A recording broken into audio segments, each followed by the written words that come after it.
أصحابه أجمعين أما بعد وقال الله تعالى في القرآن الكريم أم حسبتم أن تدخلوا الجنة ولما يأتكم مثل الذين خلوا من قبلكم مستهم البأساء والضراء وزلزلوا حتى يقول الرسول والذين آمنوا معه متى نصر الله ألا إن نصر الله قريب. Al-Baqarah 214.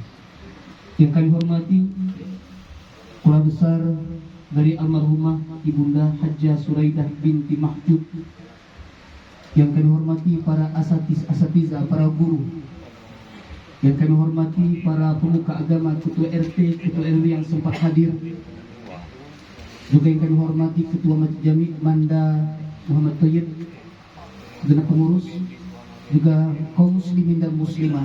Acara mendoakan malam ke-7 atas wafatnya Ibunda Hajjah Suraidah binti Mahjub. Semoga almarhumah senantiasa dalam berkah, dalam rahmat, maghfirah Allah Subhanahu wa taala. Allahumma ighfir laha warhamha wa'afiha wa'wanha. Hadirin kaum muslimin wal muslimah, di acara mendoakan yang kami hormati dan kami cintai karena Allah,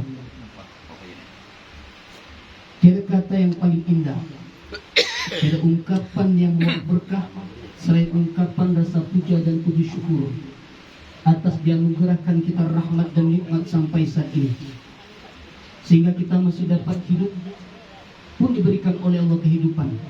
Mudah-mudahan sisa-sisa usia kita ini akan dapat kita gunakan dalam rangka mengabdi bagi Allah Subhanahu wa taala sepanjang perjalanan hidup kita. Amin. Salawat dan salam kita mohonkan kepada Allah agar senantiasa tersampaikan kepada Nabi Muhammad sallallahu alaihi wasallam, berikut keluarga, zuriat, sahabat dan pengikut yang termasuk kita sebagai umat akhir zaman. Ungkapan cinta, ungkapan rindu yang kelak berharap mendapatkan keberkahan dari sholawat.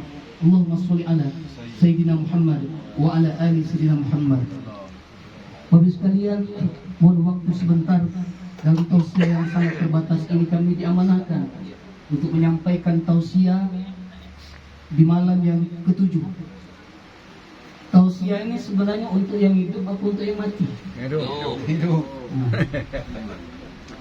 Ya, jadi perlu kita ketahui tausiah ini untuk yang hidup. Berarti kalau yang hidup dia mendengarkan tausiah, kalau yang mati, karena banyak juga yang hidup tapi hatinya mati. Iya Pak. Ya, kalau hati mati walaupun dengan tausiah tidak masuk Pak. Maka hidupkan hati kita ini dulu. Kadang-kadang belum apa-apa nolak. Oh, kamu ramai. Tuh di sini dah. Tahu hati kamu. Luar ya Pak, jangan tegang ya. Kamu acara tausiah tegang dong. Baik sekalian kami hormati, kalau yang untuk tinggal Bapak itu cuma 2 yang dapat kita lakukan, baik dengan almarhumah Bunda Hajjah Suraidah binti Mahjub maupun keluarga kita yang sudah meninggal. 2 yang kita lakukan, sedekah atas nama almarhum dan mendoakan. Itulah yang dapat kita lakukan. Jadi kalau keluarga kita sudah meninggal, itulah sedekah atas nama almarhum atau dan berdoa. Fatihah itu sedekah. Bacaan surah Yasin sedekah. Kata Nabi, kullu ma'rufin sedekah. Segala bentuk kebaikan adalah sedekah. Tahlil sedekah. Tausiah ini sedekah. Nah, itu nasi itu dingin. Itu nasi yang tadi. Nah itu nah. Ada 2 ekor hidangan. Itu pun sedekah. Jadi sudah diomongkan oleh Asmirul tadi. Dan doa. Semua ini diniatkan untuk sedekah kepada almarhumah. Ini yang dapat kita lakukan. Nah, untuk yang kita hidup ini, kita saling menasihati selagi kita masih hidup, masih badan masih sehat, kuping masih pacak dengar, mata masih pacak nyingok. Peringatan demi peringatan itu tanda sayang uang kepada kita. Selagi kuping kita masih pacak dengar, mata kita masih pacak lihat, bahkan hati kita pun masih pacak merasa. Maka kalau ada tausiah, peringatan itu sebenarnya untuk petunjuk dalam hidup ini. Saudaraku kaum muslimin wal muslimah yang kami hormati, ada 2 yang kami sampaikan. Yang pertama, hidup ini adalah ujian, dan ujian tidak akan pernah kelar sampai kaki kita menapakkan di lantai surga. Jadi jangan ada istilah, Pak. Sarungan hidup di banyak cobaan, mati itulah selesai. Mati gancang, selesai. Begitu. Banyak ngambil jalan pintas kan? Dikiranya kalau sudah mati selesai urusan. Enggak, malaikat sudah nunggu nak ngebuki kamu. Terus sekalian, di dalam surah Al-Baqarah 214 yang membaca di awal tadi.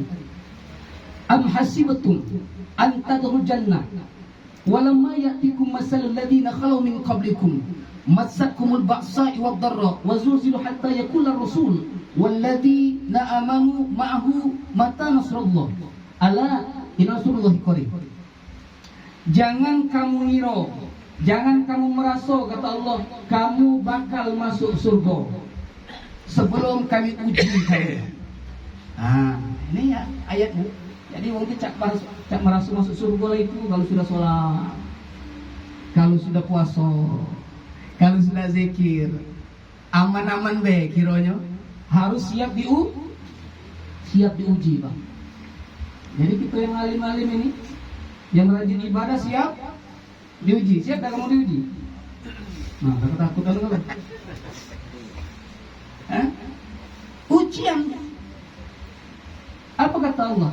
Amahasibtum antal jannah walamma ya'tikum masalul ladzina khalu min qablikum. Karena uang-uang dulu juga pernah diuji sebelum kamu. Masatkumul ba'sa, mereka diuji dengan kemelaratan. Kamu baru buntu. Uang dulu lebih dari situ melarat. Pak, tahu melarat, Pak? Tahu tak melarat? Tahu. Miskin lah melarat belum? Belum. Buntu? Belum. Uang dulu Bapak Ibu. Tanya dengan uang yang hidup di masa penjajahan. Makan apa uangku? Sekarang alhamdulillah kita bertemu beras. Anak-anak kita pacak berjajan. Coba bapak-bapak sudah hidup di masa penjajahan itu baik. Bukan main tak emak. Maju kan. Kalau kita sekarang hidup di zaman merdeka. Nah, uang dulu tuh diuji. Wad-dharra, diuji pula dengan penderitaan, sakit. Wazulzilu, zulzilu itu goncangan di hati, tidak lemak perasaan. Hatta yaqula ar-rasul walladzina amanu ma'ahu. Lalu Rasul dan orang-orang beriman mengatakan, mata nasrullah qarib. Mata nasrullah, kapan pertolongan Allah itu akan datang? Ala inna nasrullahi qarib. Pertolongan Allah itu sangat dekat dan pasti akan datang.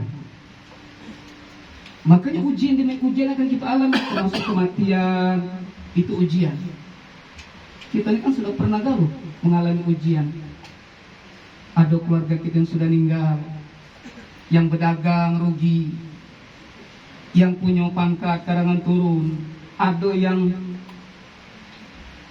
nganggur, ada yang dipecat, ya kan?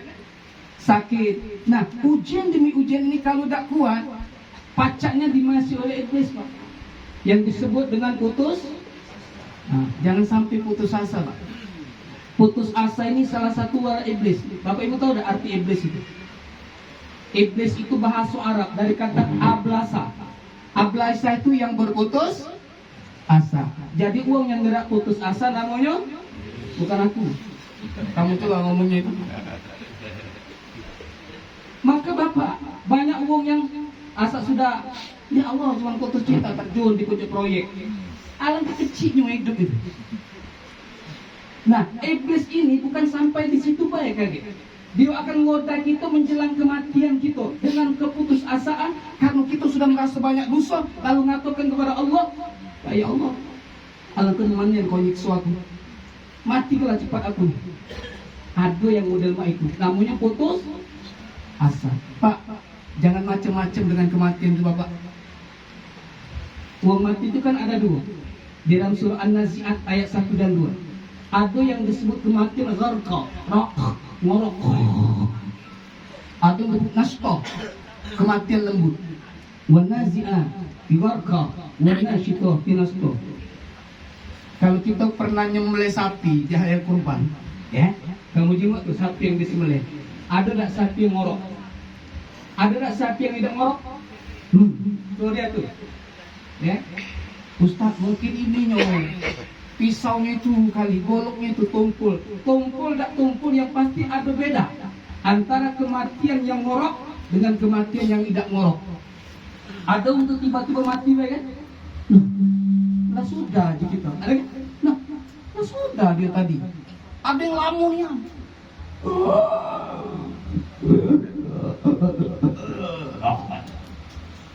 Nah ilaha illallah. Bapak belum minum aja Pak. Aku sudah Pak minum aja Pak. Sakit Pak. Kuku kamu dicabut lagi sakit. Gigi dicabut dan keras mana? Cabut gigi. Ibu. Ini nyamuk yang lekat ini. Jangankan kita Bapak, Ibu. Para nabi. Jangan kamu takut dan mati. Tidak takut. Nabi lagi takut Pak. Nabi lagi takut dengan kematian itu. Maka sikap orang mukmin ini adalah ketika dia mendapatkan yang namanya cobaan hidup ini, letaknya di tengah-tengah, termasuk kepada kematian itu, menstabilkan mental bahasa kita. Ya. Berani hidup, tidak takut mati. Takut mati, jangan hidup. Takut hidup, mati baik. Logisnya seperti itu. Artinya apa? Tidak kata hidup ini tanpa perjuangan. Jadi bukan di sini tempat balasan Bapak Ibu. Di dunia ini bukan tempat balasan. Andai kata ada kebaikan yang langsung bonus dari Allah, itu cuma persekutuan awal lah. Pahala sempurna untuk kaget. Nah, Cak, almarhumah Ibunda Haja Suraidah ini dibalas oleh Allah tak penuh. Di dunia misalnya kita diberikan oleh Allah karena lancar bersedekah, dimudahkan rezeki, disehatkan badan, itu baru dikit baik balasannya. Sempurna belum. Di HRD Ustaz, di akhirat, di alam barzakh begitu, di alam kubur juga sedikit baik, belum sempurna. Di dalam surah Ali Imran 185, para qori hafal, kullu nafsin za'iqatul maut. Setiap yang bernyawa pasti mati. Wa innama tuwaffawna ujurakum yaumal qiyamah. Siapa? Nah, di hari kiamat nantilah. Wa innama tuwaffawna ujurakum yaumal qiyamah. Di hari kiamat nantilah semua pahala akan disempurnakan. Paman zuhzi'anin nar, siapa yang dijauhkan dari api neraka, wa ahlul jannah, dimasuk ke dalam surga, faqad faz, beruntunglah dia, sukseslah dia, bahagialah dia. Wa mal hayatud dunya illa mata'ul ghurur. Dunia ini lain sekadar yang sering nipu kita baik. Dunia sering menipu. Maka tidak kata yang perlu dibanggakan pucuk dunia ini. Ya. Suatu saat kaget, apa yang terjadi dengan ibunda ini pun akan terjadi pada kita. Nah, sekarang ibunda kita berada di alam barzakh, alam penantian, alam perpisahan, pemisah barzakh antara dunia dengan akhirat. Dunia lewat, akhirat belum. Kubur itu tertutup. Alam kubur itu yang tertutup dalam pandangan manusia. Maka yang kita jinggo, ya, 1 kali 2 meter itu bukan alam kubur Bapak Ibu. Itu kuburan, tempat jasad tertanam. Bukan alam kubur. Alam kubur, alam barzakh bisa lebih luas dari dunia dan segala isinya ini. Sejauh mata memandang, kata Nabi. Makanya kamu galak ngatakan kan dalam doa, ya Allah, lapangkanlah kuburnya. 1 kali 2 meter, mana nak lapang? Itu bukan yang dimaksud kubur itu, Bapak Ibu. Apa nak ngelapang kuburan? Tuh, bukan kuburan 1 kali 2 meter itu. Itu tempat jasad tertanam, jasad itu ini. Yang dimaksud di situ adalah alam kubur, alam barzakh, lebih luas dari dunia dan segala isinya. Tapi ingat, bahkan lebih sempit dari 1 kali 2 meter. Maka kata Nabi, ada yang masuk ke dalam kubur, ya, begitu kita 7 langkah meninggal ke tempat itu, malaikat datang menanyakan. Si kok nanyakan, si kok malaikat lagi ngebuk. Si kok nanya, si kok ada interogasi. diinterogasi ya. Ini belum pengadilan, sama cak wong maling, belum masuk pengadilan digeboki dulu. Nah itulah kilo-kilo gambarannya. Belum masuk pengadilan digeboki dulu. Itu alam barzah. Ditanya. Nah pertanyaan itu bukan azab kubur. Pertanyaan itu adalah fitnah kubur, ujian kubur. Maka aku kata-kata tadi, bukan di dunia baik kita diuji. Begitu masuk ke alam kubur, kita siap untuk diuji. Ditanya, apa yang kita kerjakan selama dalam hidup ini. Dan tidak sebatas, kalau sudah 7 langkah, dia ditanya, marabuka, manabiuka.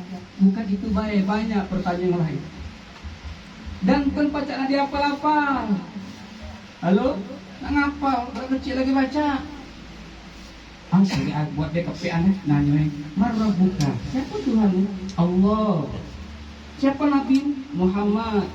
Kawin lagi setengah mati mengucapkan syahadat. Coba kamu gambar itu.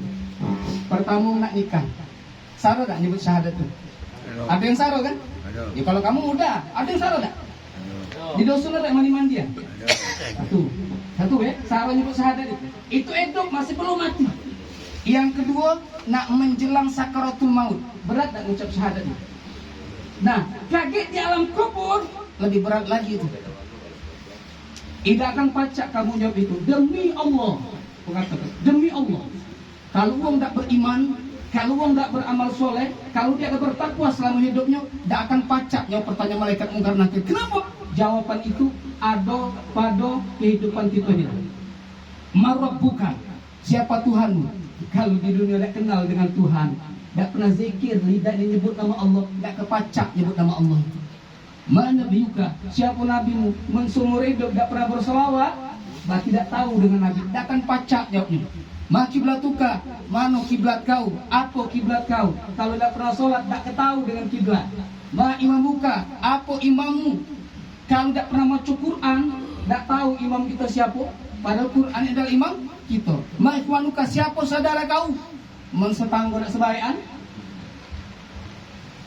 Mensedenggeman? Tak kepacak kita jawabnya. Maka di dunia ini perbaiki hubungan kita bukan saja kepada Allah, tapi kepada sesama manusia. Maka bukan basa-basi Bapak sekalian. Kalau enggak ngatakan, kalau udah meninggal, saudara-saudara, apa kita termasuk orang yang baik? Baik. Nah, ada kan? Ada tak? Baik. Apa seluruhnya ngomong itu? Ada yang diam. Nyebel legal baik apa? Utang aku lagi bayar. Pagi di mata terjadi. Giliran berasa utang lemaknya dia tak tagih, marahlah dia. Nak mono. Itu bukan basa-basi. Dia sebagai bahan terakhir kau silakan. Jadi kita tutup. Ketika ada ini pernah cerita dengan jemaah kami. Ada 2 jenazah, Pak. Balik cerita yang kamu tadi sampaikan tadi ya, yang kamu coba tahu dalilnya itu, bukan itu sebenarnya. Nabi sedang duduk dengan para sahabat. Nah, datanglah jenazah, mengusung jenazah, keranda jenazah, mengusung. Masyarakat yang mau jenazah ini tahu nih, kalau jenazah ini termasuk uang yang baik, uang yang baik. Nabi berdiri, sahabat ada juga yang mengatakan, oh dia ini baiknya seumur hidupnya. Dia ini yang baiknya, beramal soleh bagusnya ucapannya. Ya, bagusnya ucapnya.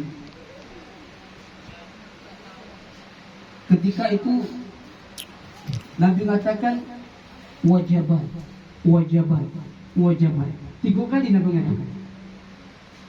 Wajib, wajib, wajib.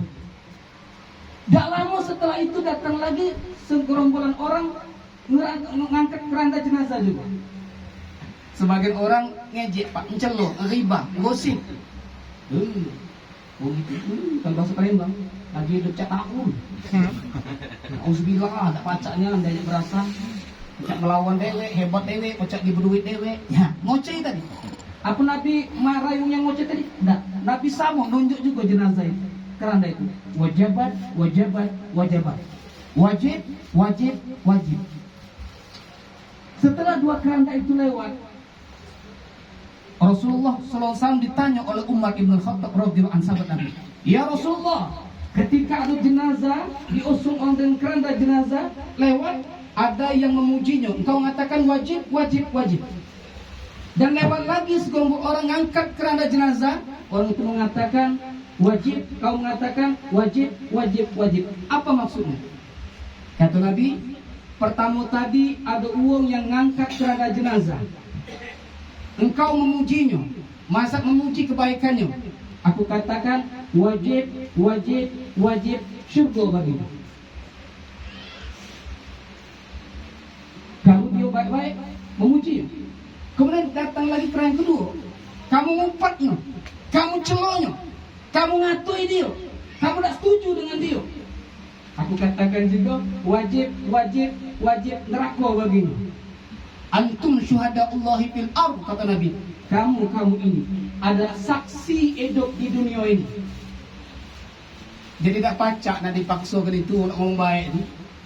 Kaget kita baru sekalian tahu baik dengan buruk pada waktu kita sudah mati. Ya kan macam cerita kan, kalau sudah mati mulai, oh baik ni yang dia itu. Maksud tak kita ngomong dia itu? Tidak, tahu ngomong tu lah. Ada tak ngomong jahat? Ada juga yang ngomong kejahat. Lagi hidup tak berani dia ngomong kita jahat. Kalau kena tangan ni tak. Kita berani ngomong kata selain. Tapi kalau sudah mati mulai ngomong kata kejahatan. Siapa yang muka itu? Allah. Kalau kita adalah saksi-saksi yang itu. Jadi kalau kita ingin baik, berikanlah kenangan kebaikan di dunia ini. Itu kesimpulannya. Kalau kita kepengen buruk, lakukanlah keburukan. Akan jadi kenangan juga dalam hidup ini. Hidup ini singkat. Berikan kenangan-kenangan kebaikan. Tak cukup hubungan baik kepada Allah, tapi harus hubungan baik kepada manusia. Makin banyak orang yang kita berikan kebaikan, maka makin banyak pula doa yang akan tersampaikan kepada almarhum atau almarhumah. Ini saja yang saya sampaikan. Semoga Allah Subhanahu wa